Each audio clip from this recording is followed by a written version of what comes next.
Welcome to my YouTube channel. आज हम लोग पढ़ेंगे भारतीय राष्ट्रीय आंदोलन के बारे में। जो बिहार का प्राइमरी टीचर है उसके लिए तो बहुत ही ज़्यादा इम्पोर्टेंट है। उसमें जो कि सिलेबस में दिया है भारतीय राष्ट्रीय आंदोलन, तो इससे क्वेश्चन 100% आएंगे।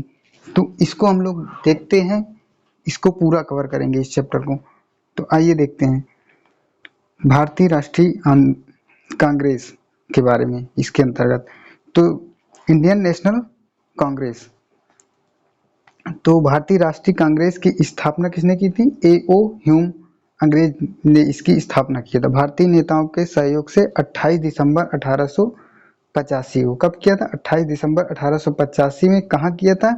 बम्बई में किया था, जिसका आधुनिक नाम मुंबई है। तो A.O. ह्यूम का जो पूरा नाम है एलन ऑक्टेवियम ह्यूम था। तो वह कौन थे? एक अवकाश प्राप्त ब्रिटिश अधिकारी थे जो इटावा के कलेक्टर भी रह चुके थे। चलिए आगे देखते हैं।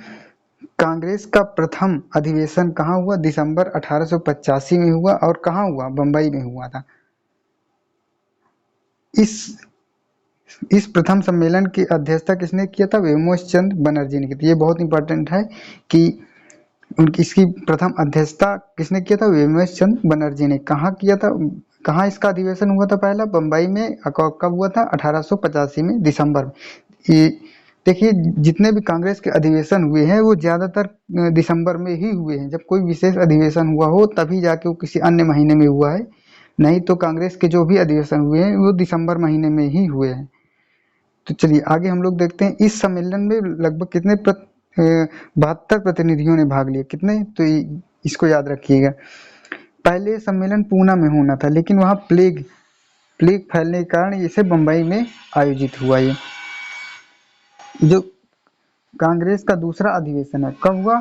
85 के बाद जो अगला वर्ष है तो 1986 में हुआ। कब हुआ? 1986 में। और ये कहाँ हुआ? कलकत्ता में हुआ, जिसको पहले कोलकाता कहते थे। इसकी अध्यक्षता किसने की थी? दादा भाई नौरोजी। इस अधिवेशन के अलावा वर्ष 1893 तथा 96 की अध्यक्षता भी इन्होंने किया था। तो दादा भाई नौरोजी ने 1886 में, 93 तथा 1906 की अधिवेशन की अध्यक्षता की थी। दादा भाई नौरोजी को grand old man of India के नाम से भी जाना जाता है। किस नाम से? Grand old man of India. चलिए आगे देखते हैं। भारतीय राष्ट्रीय कांग्रेस की स्थापना से पूर्व कुछ राजनीतिक संस्थाएं, कौन कौन संस्थाएं थी? बंगाल जमींदार सभा, जिसको लैंडर्स होल्डर्स सोसाइटी, इसकी स्थापना कब हुआ था? 1838 में। किसने किया था? द्वारका नाथ टैगोर के प्रयासों से कलकत्ता में हुई थी। तो बंगाल जमींदार सभा की स्थापना 1838 ईस्वी में द्वारकानाथ टैगोर के प्रयासों से हुई थी। कहाँ हुई थी? कलकत्ता में। अगली है ब्रिटिश इंडियन एसोसिएशन। कौन सी? British Indian association. इसकी स्थापना कब हुई थी? 28 अक्टूबर 1851 में। ये भी कहाँ हुई थी? कलकत्ता में हुई थी। इसके संस्थापक सदस्य राधाकांत देव, ये कौन थे? अध्यक्ष थे। तथा देवेंद्र नाथ टैगोर और हरिश्चंद्र मुखर्जी थे। चलिए इसके बाद हम लोग देखते हैं अगला, ईस्ट इंडिया एसोसिएशन, विदेश में। ईस्ट इंडिया एसोसिएशन, इसकी जो स्थापना है वो लंदन में किया था। किसने? दादा भाई नौरोजी ने किया था। कब किया था? 1866 ईस्वी में। अगला है पूना सार्वजनिक सभा। इसकी स्थापना वर्ष 1870 में महादेव गोविंद रानडे के द्वारा पूना में किया गया था। अगला है इंडियन एसोसिएशन। इसकी स्थापना 1876 ईस्वी में कोलकाता में किसने किया था? सुरेंद्र नाथ बनर्जी द्वारा किया गया था। अगला हम लोग देखते हैं बम्बई प्रेसिडेंसी, यानी बम्बई प्रेसिडेंसी एसोसिएशन। इसकी स्थापना कब? 1885 ईस्वी में मुंबई में हुई थी। और किसने किया था? फिरोज शाह मेहता तथा बदरुद्दीन तैयब द्वारा किया गया था। चलिए आगे देखते हैं।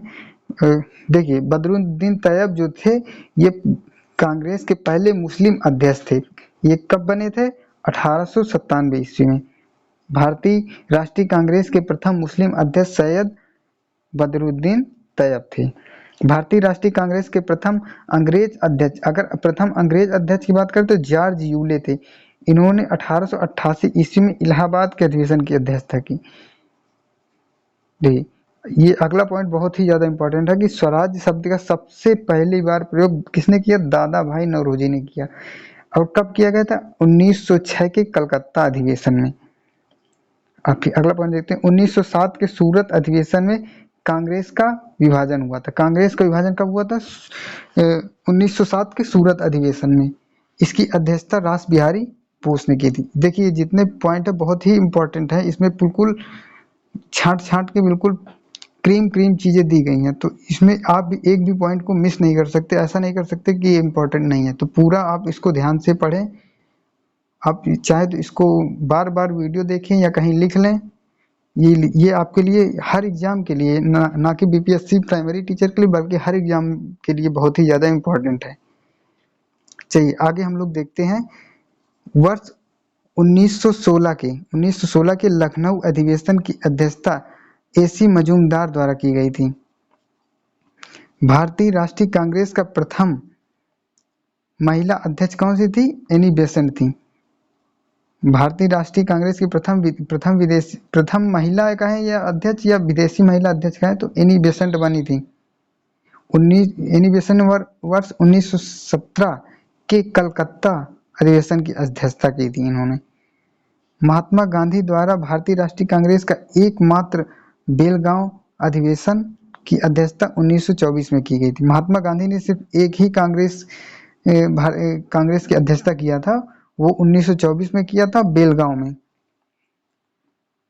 चलिए अगला पॉइंट है, भारतीय राष्ट्रीय कांग्रेस की प्रथम भारतीय महिला अध्यक्ष। देखिए, इसमें भारतीय महिला अध्यक्ष की बात किया तो कौन है? सरोजनी नायडू थी। अगर पहली महिला अध्यक्ष थी तो एनी बेसेंट थी, या विदेशी महिला थी, तो पहली वो बनी थी। 1925 में सरोजनी नायडू बनी थी, और एनी बेसेंट कब बनी थी? 1917 में। सरोजनी नायडू ने कानपुर अधिवेशन की अध्यक्षता 1925 में किया था। चलिए अगला पॉइंट हम लोग देखते हैं। वर्ष 1929 में, कब? वर्ष 1929 में कांग्रेस के लाहौर अधिवेशन में पूर्ण स्वराज्य प्रस्ताव पारित हुआ। देखिए, ये बहुत ज्यादा इंपॉर्टेंट है पॉइंट।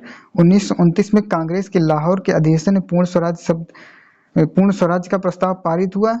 किसकी अध्यक्षता में? पंडित नेहरू, जवाहरलाल नेहरू के अध्यक्षता में। और अगला पॉइंट है, 1931 के कराची अधिवेशन में, कम कराची अधिवेशन मूल अधिकारों से संबंधित प्रस्ताव पारित हुआ। फिर अगला पॉइंट क्या कह रहा है? वर्ष 1931 से पहली बार भारतीय राष्ट्रीय कांग्रेस का अधिवेशन गांव फैजपुर में संपन्न हुआ। अगर किसी गांव की बात करें तो वर्ष 1937 में पहली बार फैजपुर में हुआ। देखिए, सुभाष चंद्र बोस ने देखिए, कांग्रेस से कब, मतलब गांधी जी के साथ मतभेद होने के कारण इन्होंने उसकी अध्यक्षता से त्यागपत्र कब दिया था? 1939 ईस्वी में, त्रिपुरी अधिवेशन में।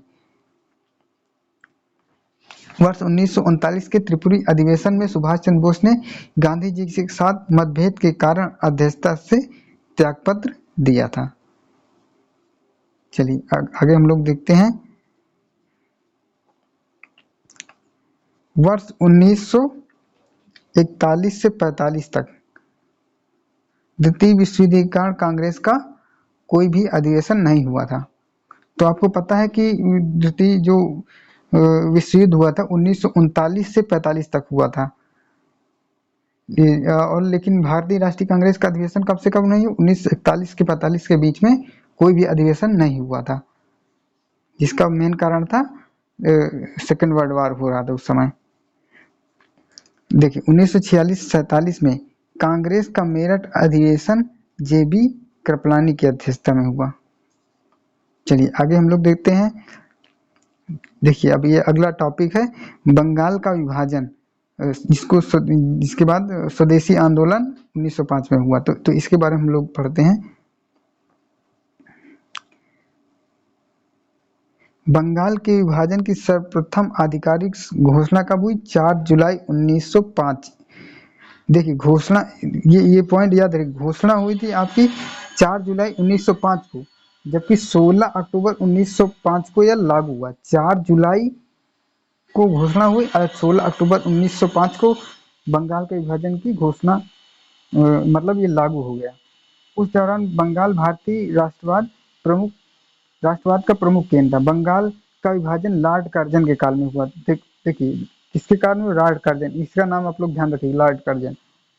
उस दौरान बंगाल प्रेसिडेंसी में बिहार, उड़ीसा, देखिए बंगाल प्रेसिडेंसी में कौन कौन आते हैं? बिहार था, उड़ीसा था, पश्चिम बंगाल और बांग्लादेश शामिल थे। कर्जन ने प्रशासनिक बहाना बनाकर बंगाल को 2 भागों में विभाजित कर दिया, 2 भागों में उसको बांट दिया।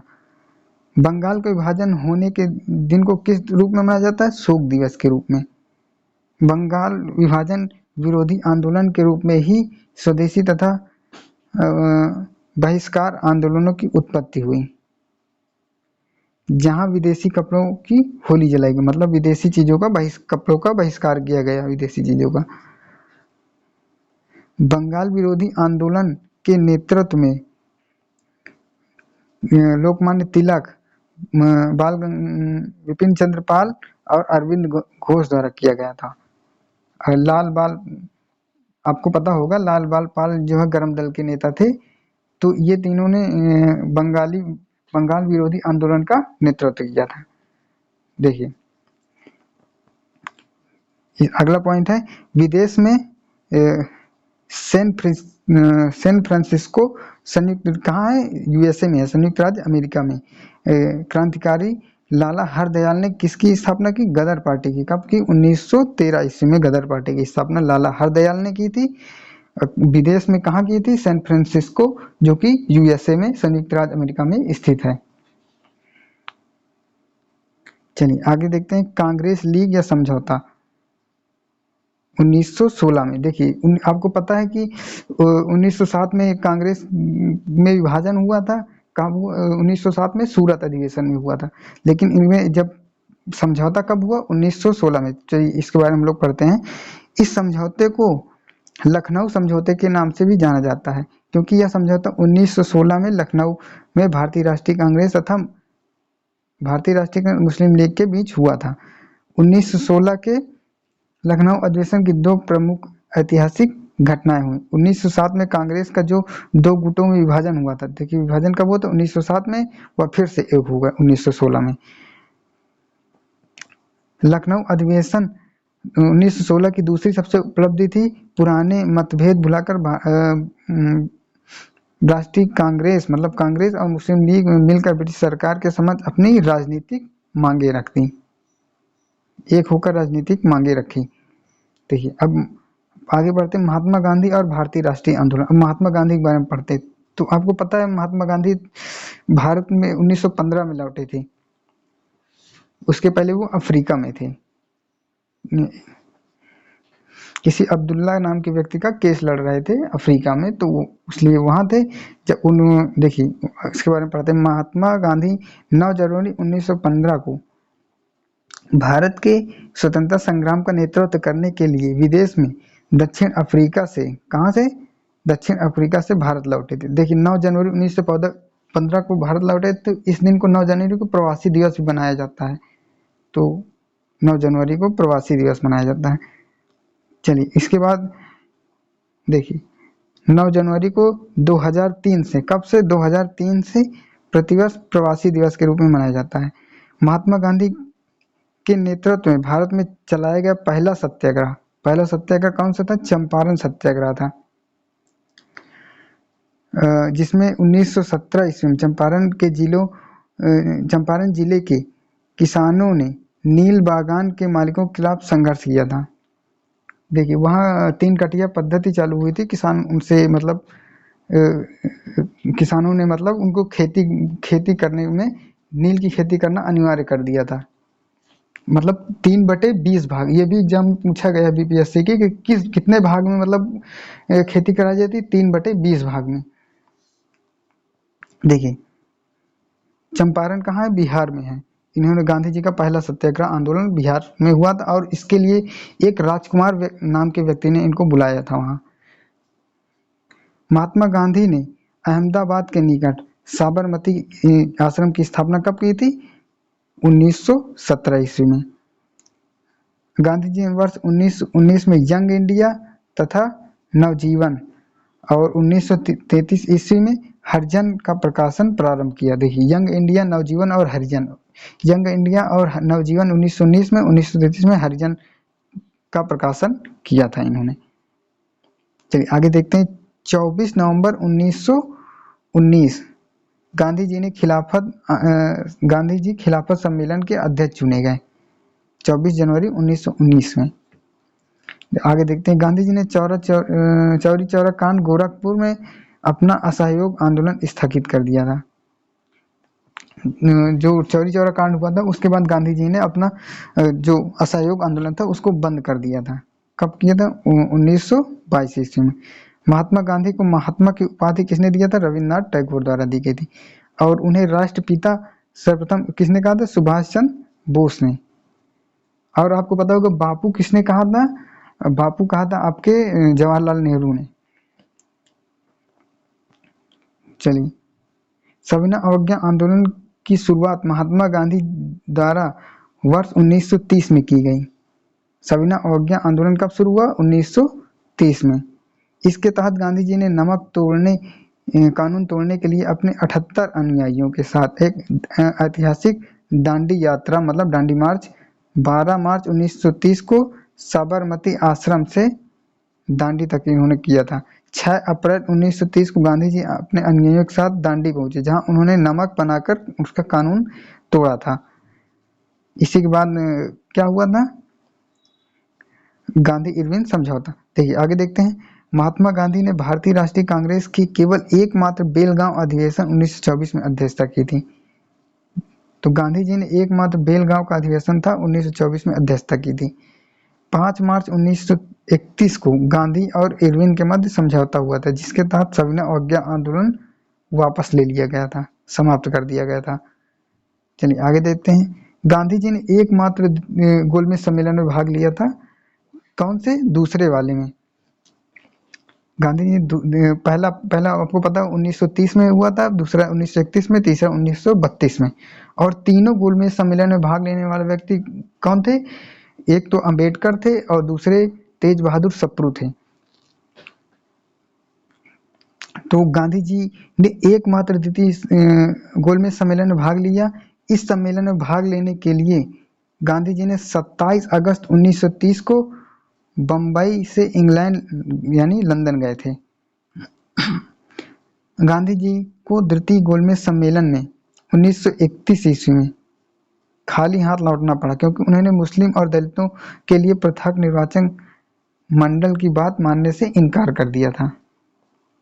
चलिए आगे देखते हैं। गांधी जी के सत्याग्रह का अर्थ क्या था? सत्य की खोज और उसका आग्रह। सत्य की खोज और उसका आग्रह सत्याग्रह का अर्थ है। गांधी जी ने अपनी आत्मकथा कब लिखी थी? 1922 में जेल में, माय एक्सपेरिमेंट विद ट्रूथ। वहीं से इन्होंने इसको लिखना प्रारंभ कर दिया था। और यह किस भाषा में लिखी गई थी? ये गुजराती भाषा में लिखी गई थी। सत्य के लिए मेरे प्रयोग पुस्तक गुजराती भाषा में गांधी जी ने लिखा था। गांधी जी ने व्यक्तिगत सत्याग्रह के लिए विनोबा भावे को पहला सत्याग्रही चुना था। किसको चुना था? विनोबा भावे को। यह सत्याग्रह मतलब व्यक्तिगत सत्याग्रह 1940 में प्रारंभ हुआ। महात्मा गांधी तथा अंबेडकर के बीच पूना पैक्ट हुआ था। आपको पता हो, पूना समझौता हुआ था किसके? अंबेडकर और महात्मा गांधी के मध्य। कब हुआ था? 26 सितंबर 1932 को हुआ था। गांधी जी ने अपने जीवन काल में कुल कितने 2338 दिनों तक जेल में रहे थे। भारत छोड़ो आंदोलन 1942 के दौरान गांधी जी ने कहा था, यह मेरे जीवन का अंतिम संघर्ष होगा। उन्होंने करो या मरो का नारा दिया था। तो आपको एग्जाम में पूछता है करो या मरो का जो नारा था गांधी जी ने किस आंदोलन के दौरान दिया था? तो भारत छोड़ो आंदोलन 1942 में दिया था। 1942 में गांधी जी ने दिल्ली में सर स्टैफोर्ड क्रिप्स से भेंट कर क्रिप्स योजना को अस्वीकार कर दिया था। इसके प्रस्तावों को गांधी जी ने पोस्ट डेटेड चेक कहा था। पोस्ट डेटेड चेक मतलब गांधी जी ने किसको कहा था? क्रिप्स, जो क्रिप्स योजना थी उसको कहा था। 22 फरवरी, देखिए आगे देखते हैं, 22 फरवरी 1944 शिवरात्रि के अवसर पर महात्मा गांधी की धर्मपत्नी, इसको 1944 में महात्मा गांधी की जो पत्नी थी उनके कस्तूरबा गांधी 74 वर्ष की आयु में उनका निधन हो गया था। और 30 जनवरी 1948 को नई दिल्ली के बिरला भवन में प्रार्थना करते जाते समय एक हिंदू राष्ट्रवादी नाथूराम गोडसे द्वारा गांधी जी को गोली मारकर हत्या कर दी गई थी। चलिए आगे हम लोग देखते हैं जलियांवाला बाग हत्याकांड के बारे में, जो कि कब हुआ था? 1919 ईस्वी में। जलियांवाला बाग सन 1917 ईस्वी में। कब? 1917 ईस्वी में। सर सिडनी रोलेट, कौन? सिडनी रोलेट की अध्यक्षता में क्रांतिकारी गतिविधियों की देखरेख के लिए एक समिति गठित की गई। एक समिति गठित की गई। इस समिति की सिफारिश पर ही anarchical and revolutionary crime act 1919 लागू किया गया। इस अधिनियम को संक्षिप्त रूप में क्या कहते हैं? रोलेट एक्ट कहा जाता है। रोलेट एक्ट को काला विधेयक के रूप में घोषित कर इसका जगह जगह पर विरोध किया गया। 8 अप्रैल 1919 को कांग्रेस द्वारा एक अखिल भारतीय हड़ताल का आह्वान किया गया। चलिए आगे देखते हैं। इस एक्ट के विरोध में गांधी जी ने एक अखिल भारतीय सत्याग्रह आंदोलन प्रारंभ किया। किसने किया अखिल भारतीय सत्याग्रह आंदोलन? गांधी जी ने। सरकार इस आंदोलन को कुचल देने पर उतारू थी। सरकार की दमनकारी नीतियों तथा डॉक्टर सैफुद्दीन किचलू, डॉक्टर सत्यपाल जैसे लोकप्रिय नेताओं की गिरफ्तारी के विरोध में अमृतसर में, यानी पंजाब के अमृतसर जलियांवाला बाग में एक सभा आयोजित की गई। और यहाँ जनरल डायर ने इस सभा स्थल को सशस्त्र सैनिकों के साथ चारों ओर से घेर लिया। किसने घेर लिया? जनरल डायर ने। बिना किसी चेतावनी दिए अंधाधुंध गोलियां चलाने का आदेश दिया। इस घटना में 1000 से अधिक बच्चे, बूढ़े तथा जवान, युवा, महिलाएं मारे गए। इस घटना के विरोध रविन्द्रनाथ टैगोर ने अपनी नाइटहुड की उपाधि त्याग दी थी। तो रविन्द्रनाथ टैगोर ने अपने नाइटहुड की उपाधि त्याग दी थी और महात्मा गांधी ने अपना केसर-ए-हिंद की उपाधि त्यागी थी। उल्लेखनीय है कि जलियांवाला बाग के महाराजा रणजीत सिंह के दरबारी पंडित, उनके दरबारी पंडित जाला द्वारा एक बगीचे के रूप में विकसित किया गया था, उसके नाम से ही जाना जाता है। चलिए आगे देखते हैं। असहयोग आंदोलन 1921-22।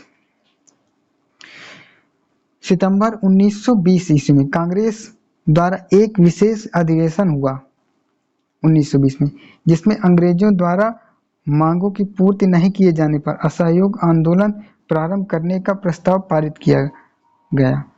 बाद में दिसंबर 1920 में नागपुर अधिवेशन में इस आंदोलन निर्णय को स्वीकृति दी गई। 1920 में नागपुर अधिवेशन है। जनवरी 1921 में कांग्रेस द्वारा गांधी जी का नेतृत्व में असहयोग आंदोलन प्रारंभ किया गया। इसमें सरकारी स्कूलों, कॉलेजों, विधि न्यायालयों के बहिष्कार की योजना बनाई गई। 5 फरवरी 1922 को चौरी चौरा जो कांड हुआ था, गोरखपुर में हुआ था, उसमें 3000 से अधिक किसानों ने एक जुलूस पर पुलिस ने गोली चलाई। फलस्वरूप किसानों ने पुलिस पर हमला कर थाने में आग लगा दी। गांधी जी ने हिंसा के कारण जल्द ही 12 फरवरी को बारदोली में हुई कांग्रेस की कार्य समिति में इस आंदोलन को वापस ले लिया। चलिए इसके बाद अगला टॉपिक है साइमन कमीशन 1928। देखिए 8 नवंबर 1927 को ब्रिटिश सरकार के सर जॉन साइमन के नेतृत्व में भारतीय वैधानिक आयोग इंडियन स्टैट्यूटरी कमीशन की गठन की घोषणा की गई। इस आयोग या कमीशन में के अध्यक्ष अंग्रेज के अतिरिक्त 6 सदस्य थे, जिसमें 4 कंजर्वेटिव पार्टी 2 लेबर पार्टी के थे, लेकिन इसमें कोई भी भारतीय नहीं था। तो इस कारण से इसका भारतीयों ने विरोध किया, क्योंकि इसमें कोई भारतीय नहीं था। भारत के लिए कानून बनाया जा रहा है, उसमें भारतीय ही नहीं शामिल हैं, तो किस तरह का कानून है? तो इसी कारण इसका विरोध हुआ। कांग्रेस सहित लगभग सभी बड़े दलों ने इसका बहिष्कार करने का फैसला किया। 3 फरवरी 1928 को साइमन कमीशन भारत आया। तो ये जब मैं पूछता है कि साइमन कमीशन कब भारत आया, 3 फरवरी 1928 को। इस कमीशन का भारत में लगभग सभी प्रमुख नगरों में हड़तालों एवं जुलूसों के माध्यम से विरोध किया गया और साइमन वापस जाओ के नारे लगाए गए। जनता ने सरकार पर उग्र पुलिस कार्रवाइयों का सहारा लिया। सरकार ने जनता पर उग्र पुलिस वाहियों का सहारा लिया, जिस कारण साइमन कमीशन का विरोध करते समय 17 नवंबर 1928 को लाला लाजपत राय पुलिस द्वारा लाठी के प्रहारों का शिकार हुए और 1 महीना के अंदर उनका निधन हो गया, यानी देहांत हो गया। तो लाला लाजपत राय की इसी कारण से इनकी मृत्यु हो गई थी, लाठियों का प्रहार सहते समय। चलिए आगे हम लोग देखते हैं सविनय अवज्ञा आंदोलन 1930-31, इसके बारे में हम लोग पढ़ते हैं। आंदोलन की शुरुआत से पूर्व गांधी जी ने ब्रिटिश सरकार को 11 सूत्री मांग पत्र, जिसमें पूर्ण स्वतंत्रता स्वराज की मांग शामिल नहीं थी, प्रस्तुत किया गया। इन मांगों को अस्वीकार करते हुए सविनय अवज्ञा आंदोलन शुरू करने की चेतावनी दी गई। जब 11 सूत्री मांगों के मतलब नहीं सुना गया अंग्रेजों द्वारा, तो उन्होंने कहा सविनय अवज्ञा आंदोलन शुरू करने के लिए चेतावनी गांधी जी ने दिया था। तो उस समय के जो वायसराय थे लॉर्ड इरविन ने 11 सूत्री मांगों को अस्वीकार किए जाने के बाद गांधी जी ने आंदोलन प्रारंभ कर दिया। गांधी जी ने 12 मार्च 1930 को अपने 78 स्वयंसेवकों के साथ दांडी के लिए यात्रा प्रारंभ की। इसमें पूरे देश से आए हुए सत्याग्रहियों में से 2 मुस्लिम और 1 ईसाई और शेष हिंदू थे। इस यात्रा का प्रमुख उद्देश्य समुद्र तट पर नमक बनाकर नमक कानून तोड़ना था। यह यात्रा जो है साबरमती आश्रम से लेकर गुजरात के तट तक साबरमती से प्रारंभ हुई थी और गुजरात के तट पर दांडी तक 24 दिनों में पूरी हुई। 6 अप्रैल 1930 को गांधी जी ने समुद्र तट पर नमक कानून भंग किया। देखिए अब आगे पढ़ते हैं गोलमेज सम्मेलन। देखिए प्रथम गोलमेज सम्मेलन हुआ था 12 दिसंबर 1930 को, 30 से लेकर 9 जनवरी 1931 तक हुआ था। 12 दिसंबर 1930 से 9 जनवरी 1931 तक। कहाँ हुआ था? लंदन में हुआ था, लॉर्ड इरविन के समय में हुआ था। प्रथम गोलमेज सम्मेलन में कांग्रेस ने भाग नहीं लिया था। इस सम्मेलन में दलित वर्ग के प्रतिनिधि के रूप में अंबेडकर ने भाग लिया था। इस सम्मेलन में हिंदू महासागर के मुंजे तथा जयकर ने भी भाग लिया था। मुंजे तथा जयकर ने। इसके अतिरिक्त इंडियन लिबरल फाउंडेशन के तेज बहादुर सप्रू, सीवी चिंतामणि सहित कुल 89 सदस्यों ने भाग लिया। द्वितीय गोलमेज सम्मेलन 7 सितंबर से 1 दिसंबर 1931 तक आयोजित हुआ।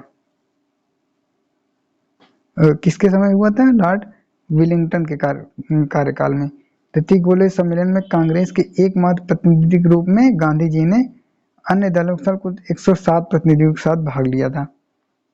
तो एकमात्र द्वितीय गोलमेज सम्मेलन में गांधी जी ने भाग लिया था। इसमें किसी भी मुद्दे पर आम सहमति नहीं बन पाई। गांधी जी ने मुसलमानों एवं दलितों के लिए पृथक निर्वाचक मंडल का विरोध किया गया था। तीसरा जो गोलमेज 17 नवंबर से 24 दिसंबर 1932 तक संपन्न हुआ। किसके? लॉर्ड विलिंगटन के समय हुआ था। दूसरा और तीसरा जो हुआ था विलिंगटन के समय ही हुआ था। चलिए आगे देखते हैं। तृतीय गोलमेज सम्मेलन कांग्रेस सम्मेलन में कांग्रेस के किसी प्रतिनिधि ने भाग नहीं लिया था। तो कांग्रेस ने किसमें भाग लिया था?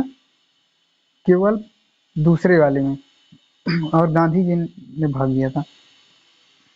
तृतीय गोलमेज सम्मेलन में कांग्रेस के किसी प्रतिनिधि ने भाग नहीं लिया था।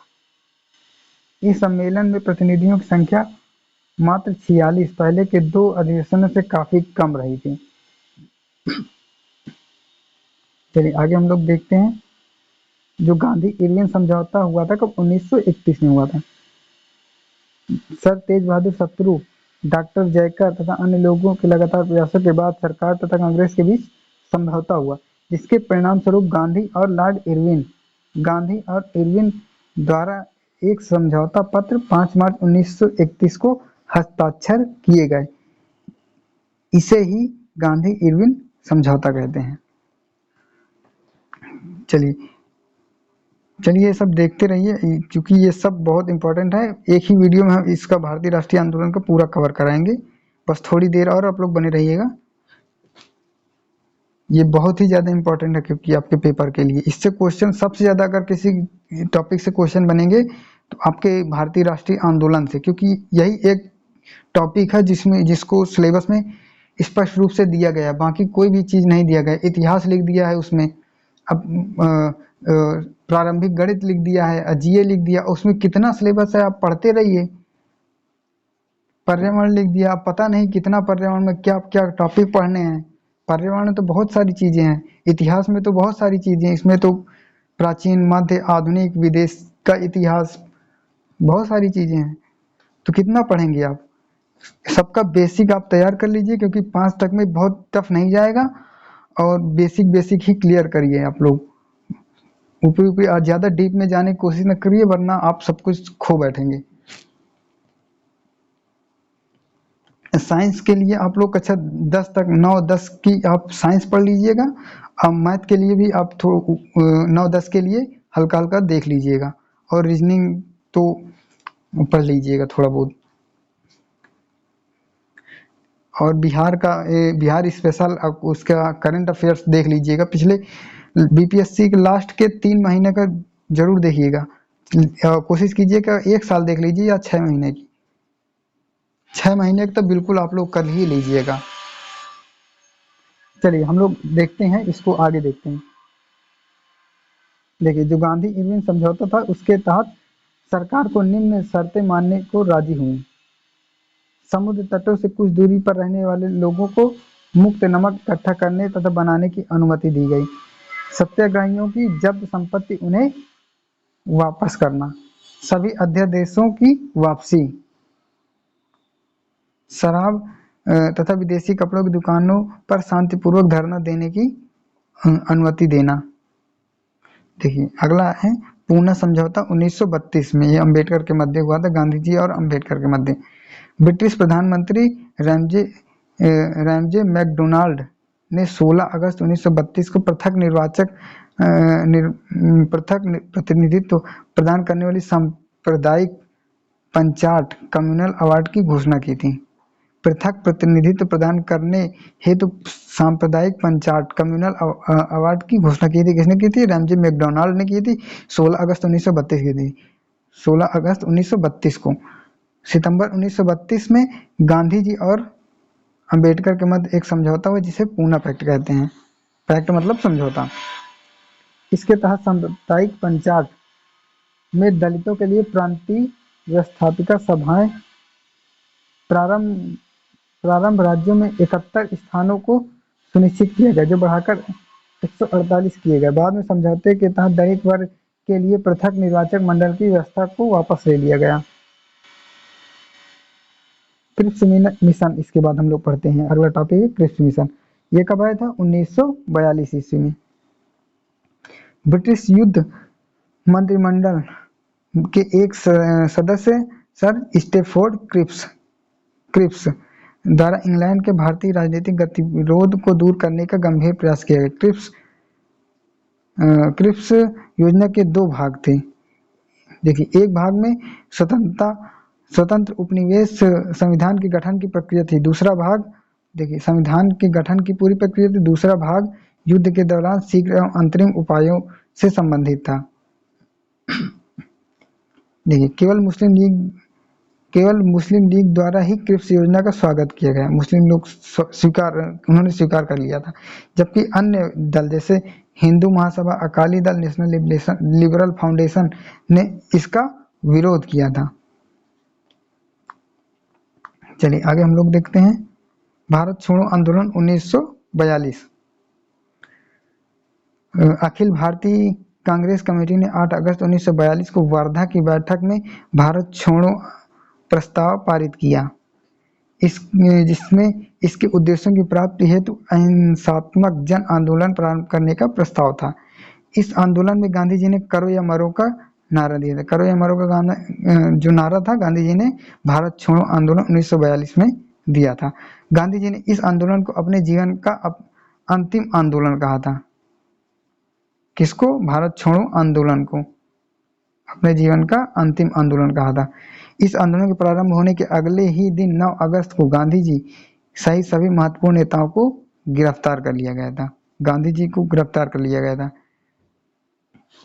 भारत छोड़ो आंदोलन के बाद। भारत छोड़ो आंदोलन का भूमिगत होकर संचालन जयप्रकाश नारायण, डॉक्टर राम मनोहर लोहिया, श्रीमती अरुणा आसफ अली ने किया था।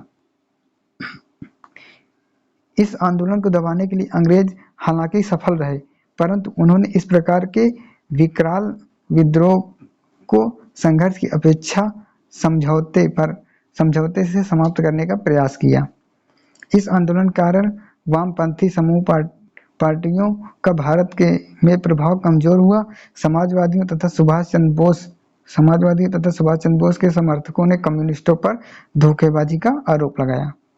चलिए इसके बाद चक्रवर्ती राजगोपालाचारी फार्मूला 1944। सी राजगोपालाचारी 1944 फार्मूला।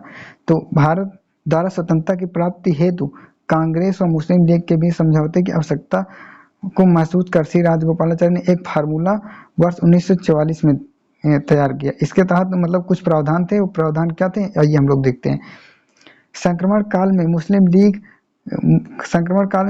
को अंतिम सरकार की स्थापना में कांग्रेस के साथ सहयोग करना चाहिए। युद्ध की समाप्ति के पश्चात भारत के उत्तर, पश्चिम, पूर्व के मुस्लिम बाहुल्य जिलों की पहचान के लिए एक आयोग का गठन किया जाए। पृथक होने की स्थिति में रक्षा, वाणिज्य, संचार क्षेत्रों में दोनों सरकारों में परस्पर सहमति हो। चलिए आगे हम लोग देखते हैं वेवेल योजना तथा शिमला सम्मेलन 1945। वेवेल योजना तथा शिमला सम्मेलन 1945, इसके बारे में हम लोग देखते हैं। धन्यवाद।